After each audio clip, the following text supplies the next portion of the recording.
Dad refused to feed me, so I took care of myself. Now his new wife wants me to serve her kids. This whole thing with making my own lunch started when I was about 12. My mom was sick, really sick, with cancer, and obviously, she couldn't take care of all the small stuff like packing lunches. It wasn't a big deal at the time. I was old enough to know how to make a sandwich and pack a few snacks, so I just started doing it myself.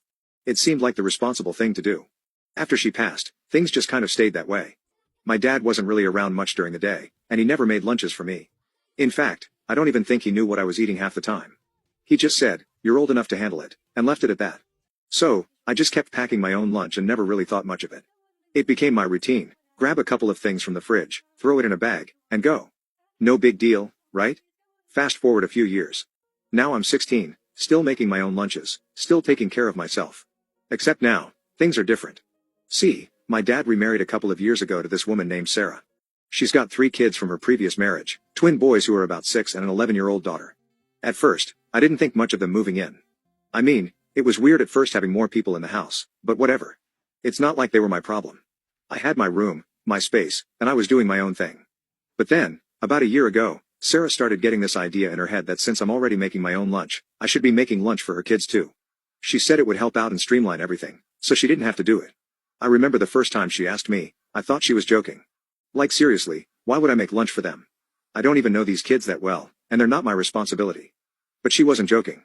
She really expected me to do it. I told her no, flat out. I didn't feel bad about it either. I'm already making my own lunch because my dad can't be bothered, so why would I add more work to my day? Plus, I have school and a part-time job to juggle, so I don't have time to be running around packing lunches for a bunch of kids. I didn't think it was a big deal, like, they're her kids, right? It's not on me to take care of them. Apparently, Sarah thought differently. She was shocked that I said no, like she looked at me like I had just insulted her or something.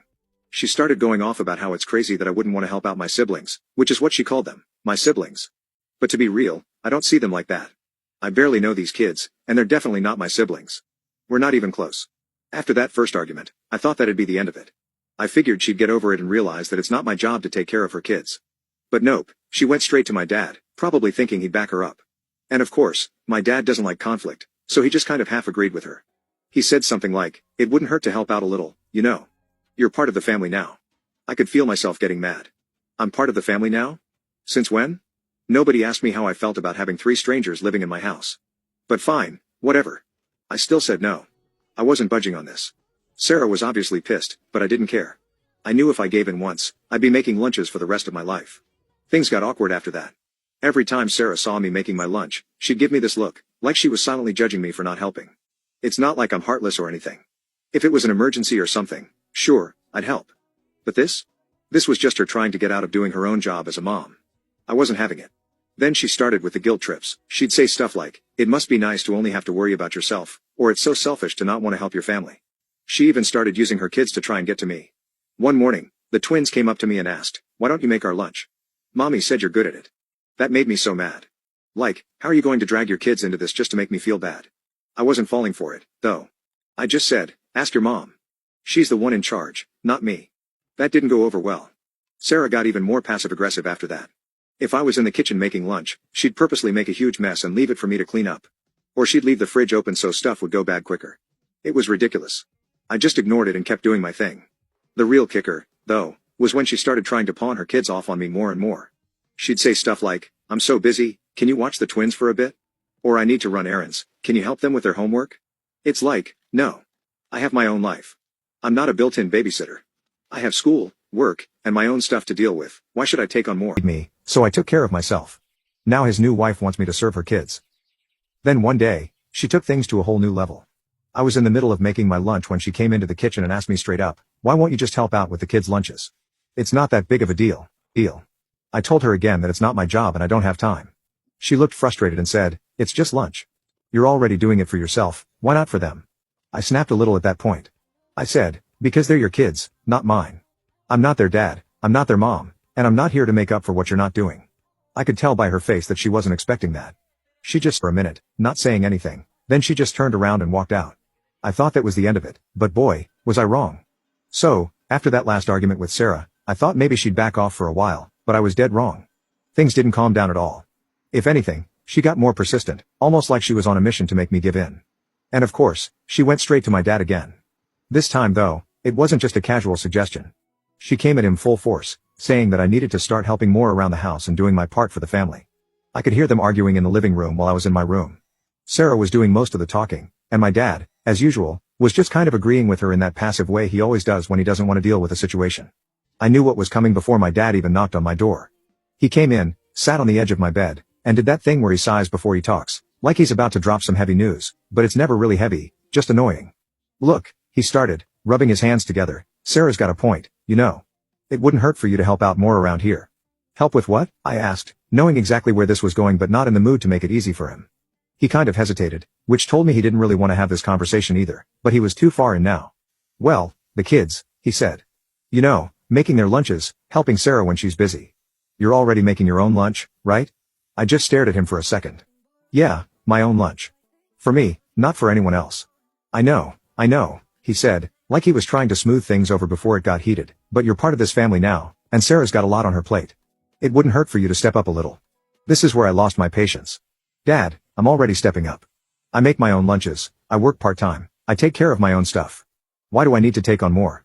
They're not my kids. Sarah married you, not me. He didn't like that. His whole expression changed, and he went from trying to be all calm and diplomatic to being irritated. This is about being part of the family, not just doing the bare minimum. It's not like we're asking you to raise the kids, just help out. It's what families do. I was getting pretty angry at this point, and I knew if I didn't watch it, things would blow up. But I couldn't just let it slide. You and Sarah had these kids, not me, I said. If you want help with them, hire a babysitter or something. I've got my own life, and I'm not here to take over for what you two aren't doing. He didn't say anything for a minute, just sat there like he was processing what I said. Then he got up, gave me the disappointed dad look, and walked out of the room. I knew this wasn't the end of it. Sarah was probably waiting downstairs for the report, and whatever I said wasn't going to make her happy. Things got really awkward after that. Every time I walked into the kitchen, Sarah was there, hovering, watching me. She didn't even try to hide her frustration. She'd make little comments under her breath, like, must be nice to only worry about yourself, or some people don't know what family means. I just ignored it. I wasn't going to engage with her passive-aggressive nonsense. I knew if I did, it would just turn into another argument, and I didn't have the energy for that. Then she pulled the guilt trip move. One day, I'm in the kitchen packing my lunch for the next day, and she comes in with the twins. She's all like, oh boys, don't you wish you had a big brother who cared enough to help out and make you lunch? I stopped what I was doing and looked right at her. I wasn't having it. I said, that's not fair, and you know it. You can't make me responsible for them. She didn't like that. She turned to the boys and said, why don't you two go play? I need to have a grown-up talk with your brother. As soon as they left, she turned on me. You know, it's not just about the lunches. It's about the fact that you don't even want to help. It's selfish. That word, selfish, set me off. Selfish? I'm the one making my own food and paying for it with my own money. I'm not asking anyone to take care of me.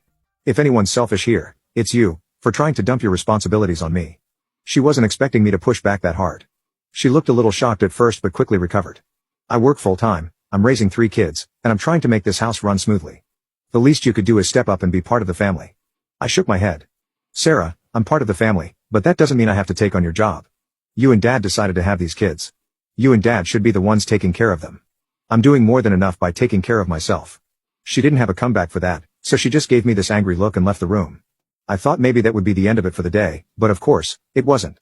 Later that night, I overheard Sarah talking to my dad again. She was laying it on thick about how I didn't care about the family, how I was only thinking about myself, and how it was making her life so much harder. I knew my dad would come back to me about it, and sure enough, the next day, he knocked on my door again. Listen, he started, I get it. You don't feel like it's your responsibility to take care of the kids, but we're all living under the same roof, and it'd be nice if you could just help out every now and then. It's not a big ask. At this point, I was just tired of the whole thing.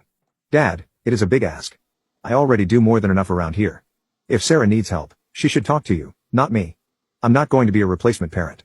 He looked frustrated but didn't push it any further. I think he knew that I wasn't going to back down, and maybe he didn't want to deal with another argument. From that point on, things were tense. Every time I went into the kitchen, I felt like Sarah was watching me, waiting for me to slip up or finally cave in and do what she wanted. But I wasn't going to. This wasn't my problem to solve, and the more they tried to force it on me, the more I resisted. Dad refused to feed me, so I took care of myself. Now his new wife wants me to serve her kids. So after that last talk with my dad, I figured things couldn't get much worse. Sarah was mad, my dad was frustrated, and I was just trying to keep my head down and stay out of the drama. But of course, they couldn't let it go. Things took another turn, and this time it wasn't about lunch anymore. It was about dinner. It started one evening when I was in the kitchen making myself something to eat. By now, I'd gotten used to cooking my own meals because I didn't really want to sit down with Sarah and my dad. Things were just too tense, and honestly, I'd rather avoid that awkward family dinner. Plus, I'd been paying for my own food with the money I made from my part-time job. I didn't want to hear any complaints about how I wasn't contributing to the household or whatever. I was making something simple, some chicken and rice with veggies. Nothing fancy, but it was enough for me. I was halfway through cooking when Sarah walked in with the kids. They were hungry and, I guess, expecting dinner to be ready. But obviously, I hadn't made anything for them. Sarah looked at what I was cooking and then turned to me, all annoyed. "Are you not making dinner for everyone?" she asked, like I was supposed to just know that's what she wanted. I looked at her and said, "No, this is for me. You didn't ask me to make anything for everyone." She stared at me for a second, clearly not happy with that answer. "You're cooking for yourself, but you couldn't think to make enough for the kids too?" she snapped. "They're hungry." I could feel myself getting frustrated already, but I tried to stay calm. "I'm not their parent, Sarah. I'm just making dinner for me. You can make something for them, or Dad can. It's not my responsibility." That set her off. She started going off about how selfish I was, how I never thought about anyone else, and how I was splitting the family by refusing to help. It was the same speech I'd heard before, but this time it was more intense because now she had the kids standing there, looking at me like I'd done something wrong. I just stood there, letting her rant because honestly, what was I supposed to say? I wasn't going to start making dinner for everyone just because she was mad at me. I knew if I gave in, it would never end. When she finally stopped, I just said, "Look, if you want me to cook for everyone, you need to ask me ahead of time. I'm not going to just start making meals for the whole family because you expect it." She didn't like that answer either. "I shouldn't have to ask you," she snapped. "You live here. You should want to help." At that point, I was done. I turned back to my food, finished cooking, and sat down to eat at the kitchen table. Sarah stormed out of the kitchen with the kids, muttering under her breath about how I was impossible and how she couldn't believe I didn't care about them. I just ignored it. I was tired of the whole situation, and I wasn't going to let her guilt trip me into doing something I didn't want to do. But of course, things didn't stop there. The next day, Sarah and my dad had another talk with me. This time, they both sat me down in the living room like it was some kind of intervention. I already knew what was coming. "We need to talk about the way you've been acting lately," my dad started, looking all serious. I leaned back on the couch and crossed my arms. "What about it?" Sarah jumped in right away. "You're refusing to help out with anything around the house. You won't make lunch for the kids, you won't make dinner, and now you're even buying your own groceries and making your own meals like you're not part of the family." "That's because I'm not their parent," I shot back. "I'm not responsible for making sure they eat. That's your job, not mine." My dad sighed, clearly getting frustrated. "We're not saying you're their parent, but we are a family. We all live here, and it wouldn't kill you to pitch in once in a while." "I do pitch in," I said, raising my voice a little. "I take care of my own stuff. I make my own food, and I pay for it with my own money. I'm not asking you guys for anything, so why do I have to take on more?" Sarah cut in again. "Because you're part of this household. It's not about who's asking for what, it's about contributing and being part of the family." I couldn't help but roll my eyes. "I am contributing by not relying on you guys for anything. If I wasn't making my own meals, you'd complain about that too. So, what's the issue?" The issue, apparently, was that they wanted me to help out with the kids more. It wasn't enough that I was already making my own meals, they wanted me to make theirs too. They wanted me to take on more responsibilities, but only the ones they didn't feel like doing themselves. "I'm not their babysitter," I said, "and I'm not their cook. I've already told you that I'm not going to start making their meals because you think I should." My dad was clearly losing his patience at this point. "We're not asking you to be their babysitter, but they're part of this family, and so are you. Why is it so hard for you to understand that helping out with them isn't a big deal?" I shook my head. "Because it is a big deal. I'm not going to take on your responsibilities. If you can't take care of them, that's on you, not me." The conversation didn't really go anywhere after that. My dad and Sarah kept trying to guilt me into helping more, but I wasn't budging. I wasn't going to let them put more on my plate when I was already handling my own stuff. I knew if I gave in even a little, it would never stop. They'd keep piling on more and more until I was basically doing everything for them. So I stood my ground. I kept making my own dinners, buying my own groceries, and doing my own thing. And of course, they kept giving me the cold shoulder. Sarah stopped talking to me unless she absolutely had to, and my dad just looked disappointed every time he saw me. But I wasn't going to let that change my mind. The tension in the house was pretty thick after that.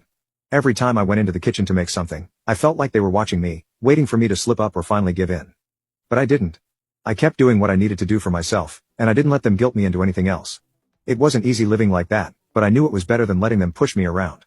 At least this way, I had control over my own life, even if things were a little awkward. I figured eventually they'd either get over it or find some other way to deal with the situation. But one thing was clear, I wasn't going to be their built-in chef or babysitter, no matter how much they tried to guilt me into it. So after all the arguing and tension, you'd think things would calm down, right? But no, of course not. In fact, things somehow managed to get even worse. I was doing my best to stay out of the way, keep my head down, and just take care of myself.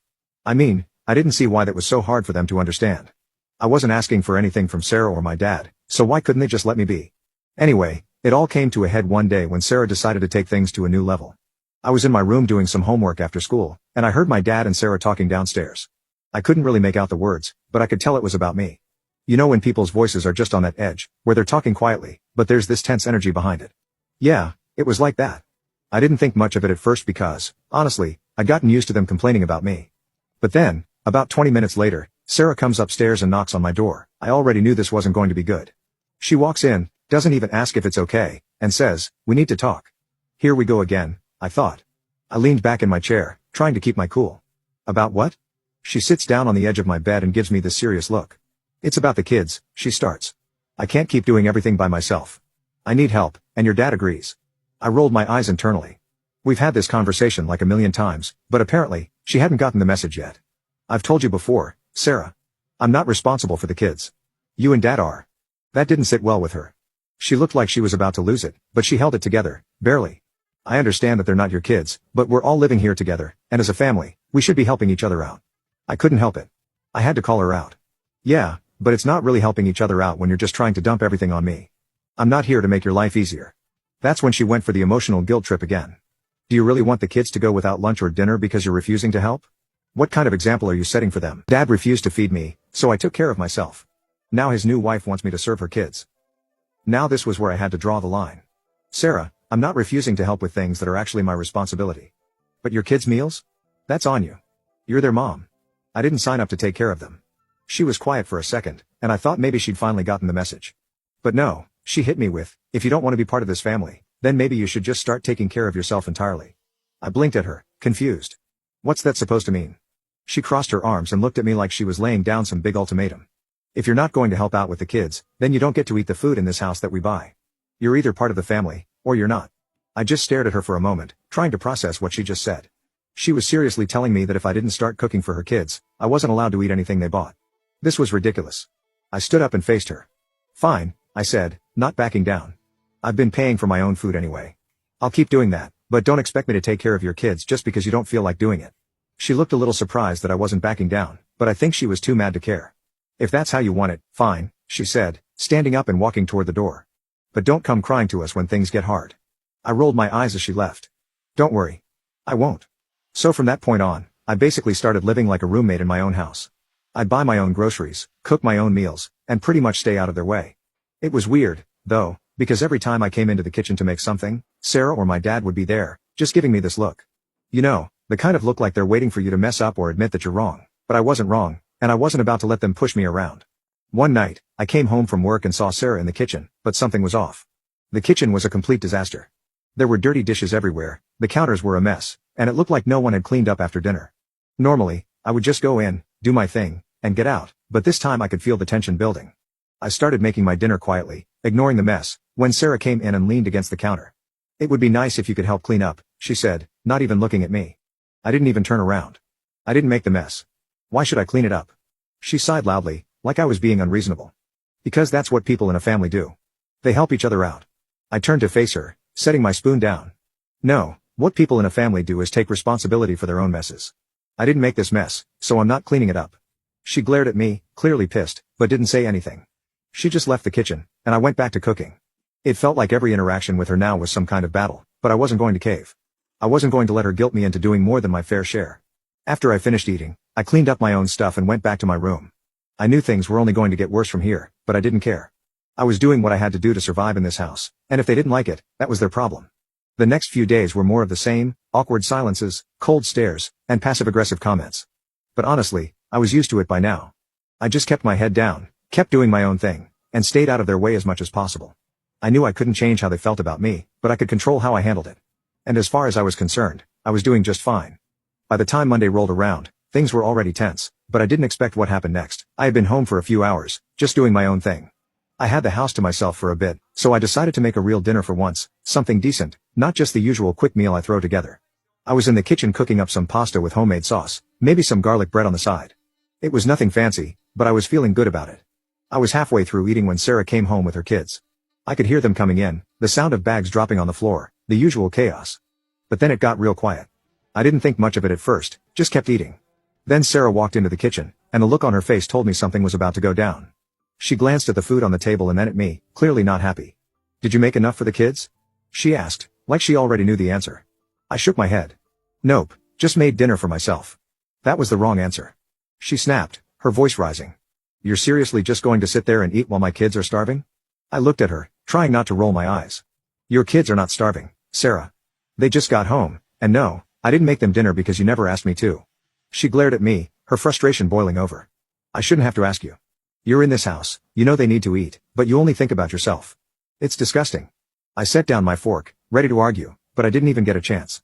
She was already yelling, throwing all kinds of accusations at me, how I was selfish, how I didn't care about anyone but myself, how I was tearing the family apart by refusing to help. Her kids were standing in the doorway watching the whole thing, which made it even more awkward.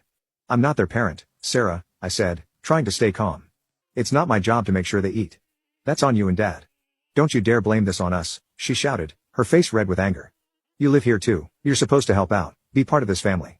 But no, you'd rather sit here and make dinner just for yourself, like you're some kind of guest in this house. That last part really got to me. Guest? I'm not a guest. I've been living here my whole life. You and your kids are the ones who moved in, not me. I'm already taking care of myself, paying for my own groceries, cooking my own food. I'm not responsible for your kids. She lost it at that point. You think you're so grown up because you make your own food and pay for some groceries? You don't even know what real responsibility is. Try raising 3 kids by yourself, then you can talk about responsibility. I stood up, not willing to sit there and be yelled at anymore. That's not my problem, Sarah. You decided to have kids. You and Dad should be taking care of them, not me. I've done more than enough by staying out of your way and handling my own stuff. I'm not going to start being your live-in babysitter and cook just because you're overwhelmed. She didn't like that answer. She started calling me names, saying how I was worthless, how I wasn't even part of the family anymore, and how she hated living with me.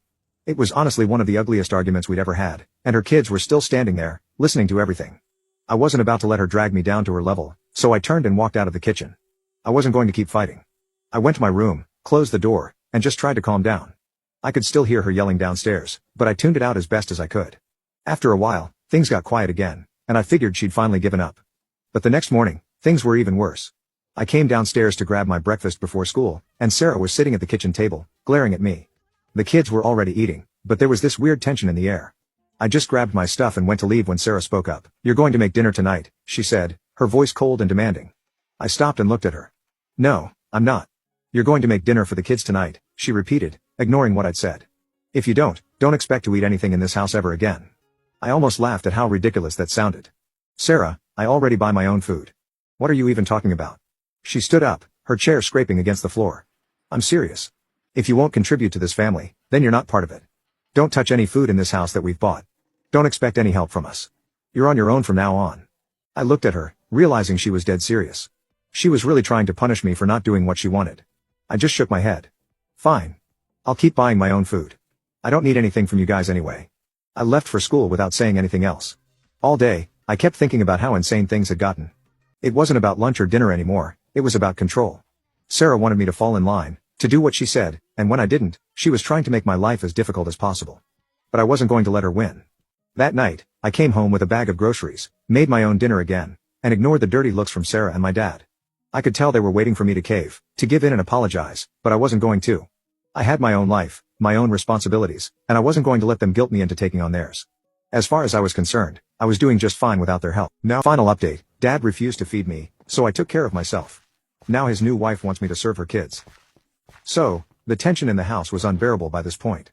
After everything with Sarah demanding I make dinner and threatening to cut me off from the family, things were just weird. I'd come home from school or work, and it felt like I was living with strangers.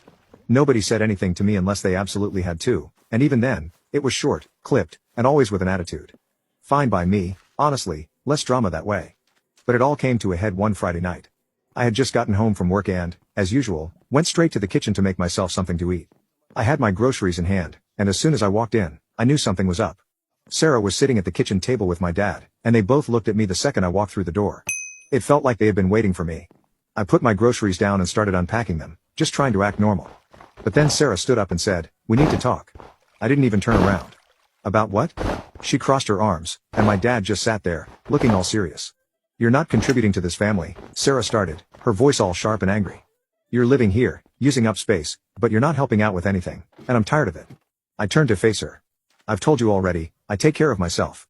I make my own food, buy my own groceries, and stay out of your way. What more do you want? She took a step closer, clearly not happy with my answer.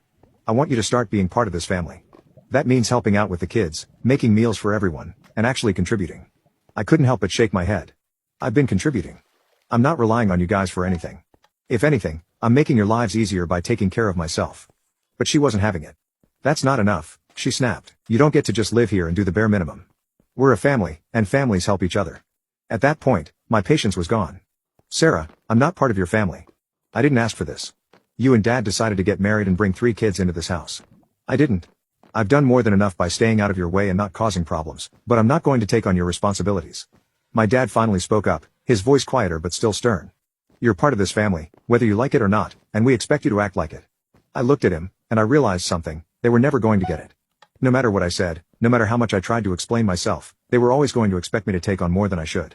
It wasn't about being fair or logical, it was about them wanting control. I let out a long breath. You know what? If this is what being part of the family means, then I don't want any part of it. I'll keep doing my own thing, and you can keep doing yours, but I'm not going to let you guilt me into doing more than what's fair. Sarah glared at me, and my dad just shook his head. Fine, Sarah said, her voice cold, but don't expect us to help you with anything anymore. You're on your own. I just nodded. I already am. And with that, I grabbed my groceries, went back to my room, and shut the door. A few days passed, and the silence in the house was suffocating. I kept to myself, doing what I'd always done, taking care of my own needs, paying for my own food, and staying out of everyone's way. But something strange happened. Sarah's kids, those same kids she kept saying were my responsibility, started coming around me more often, not because Sarah told them to, but because they were curious. They'd quietly sit nearby while I cooked or did my homework, and they'd ask me simple questions about school or life. I couldn't stay mad at them. After all, they were just kids. One night, after I made my own dinner, I saw Sarah sitting alone at the kitchen table, looking exhausted. I don't know why, but something inside me softened. Maybe I realized she was struggling, trying to juggle work, kids, and everything else. Without saying a word, I made a little extra food and left it on the counter. I didn't say it was for her, but she knew. The next morning, I woke up to a surprise. There was breakfast on the table for me, pancakes, eggs, and bacon, and a small note. Thank you for dinner last night. I know we've been hard on you, but I realize now that I've been asking too much. We are family, even if it's complicated. Let's try to make this work together. It was signed, Sarah. I won't say everything became perfect after that, but things changed. Sarah backed off, and my dad started taking more responsibility around the house. There was still tension at times, but it felt more like we were trying to meet halfway. I started helping with the kids when I had time, but only because I chose to, not because I was forced. Slowly, we started to find our balance. Sarah and I weren't best friends, but we weren't at each other's throats anymore. The kids respected my space, and I started to understand that maybe all Sarah really wanted was a little support, even if she went about it the wrong way. In the end, it wasn't about winning or losing, it was about learning to live with each other, finding common ground, and realizing that family isn't always easy, but it can get better with effort from both sides. And that's how things ended.